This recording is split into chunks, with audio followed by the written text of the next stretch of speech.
O medo é o estado comum de toda a humanidade. Vivam vocês numa casinha ou num palácio, não tenham nenhum trabalho ou tenham um trabalho demais. Tenham um tremendo conhecimento a respeito de tudo sobre a face da terra ou sejam ignorantes. Sejam vocês padres ou os mais altos representantes de Deus, ou sejam o que forem.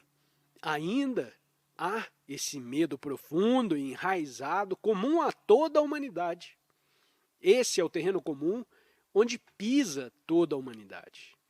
Não há dúvidas quanto a isso. Trata-se de um fato absoluto, irrevogável, que não pode ser contradito. Enquanto o cérebro estiver aprisionado nesse modelo de medo, sua operação é limitada e, portanto, nunca poderá funcionar inteiramente.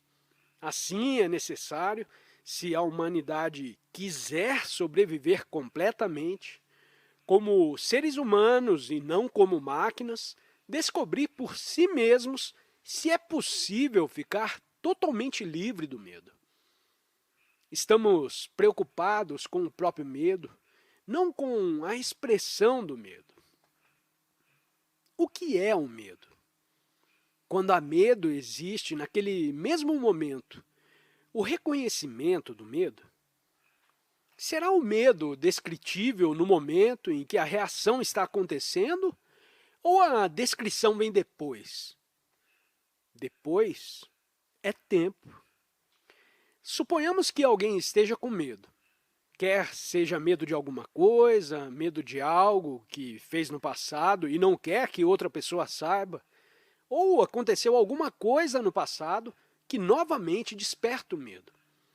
Ou existe um medo por si mesmo sem um objetivo.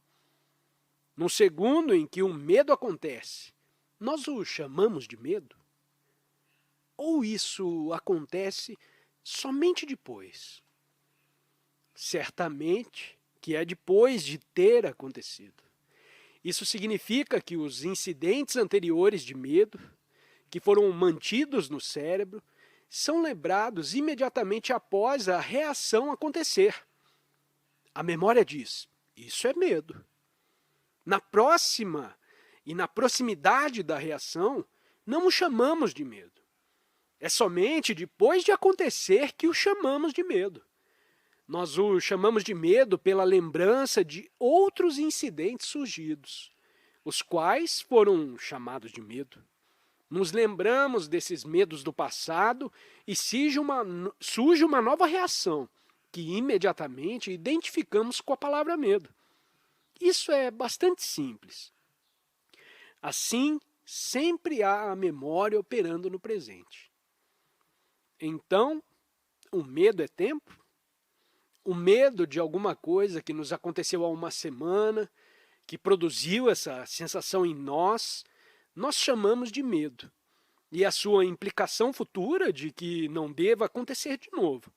No entanto, ela pode acontecer de novo. Logo, temos medo dela.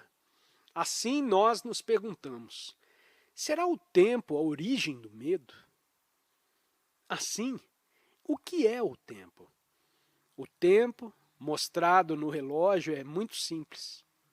O sol nasce numa determinada hora e se põe numa determinada hora. Ontem, hoje e amanhã. Essa é a sequência natural do tempo. Há também o tempo psicológico interior. O incidente que aconteceu na semana passada, que deu prazer, ou que despertou o sentido do medo, é lembrado e projetado no tempo. Eu posso perder minha posição, posso perder meu dinheiro, posso perder minha esposa. Futuro. Assim será o medo parte do tempo psicológico? Parece. E o que é o tempo psicológico?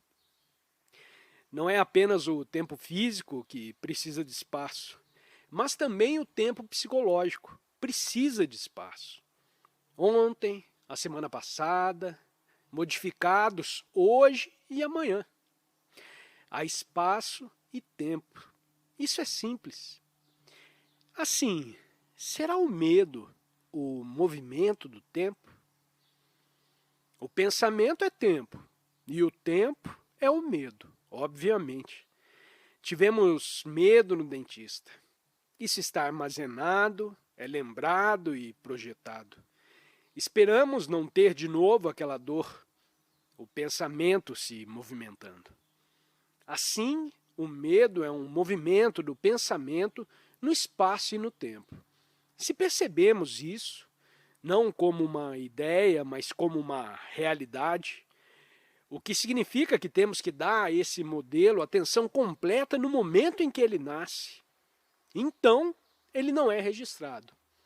Façam isso e descobrirão por vocês mesmos, quando vocês dão atenção completa a um insulto, não existe o insulto. Ou se alguém aparece e diz, que pessoa maravilhosa você é, e você presta atenção, isso não causa nenhum efeito. O movimento do medo é o pensamento no tempo e no espaço. Este é um fato. Não é algo descrito pelo conferencista. Se vocês observarem por si mesmos, depois será um fato absoluto. Vocês não podem fugir dele. Vocês não podem fugir de um fato. Ele existe para sempre. Vocês podem tentar evitá-lo, podem tentar suprimi-lo, tentar todas as espécies de fuga, mas ele sempre existirá. Se vocês derem atenção completa ao fato de que o medo é o movimento do pensamento, então não existirá um medo psicologicamente. O conteúdo do nosso consciente é o movimento do pensamento no tempo e no espaço. Seja esse tempo muito limitado ou vasto e extenso, ainda assim é um movimento no tempo e no espaço.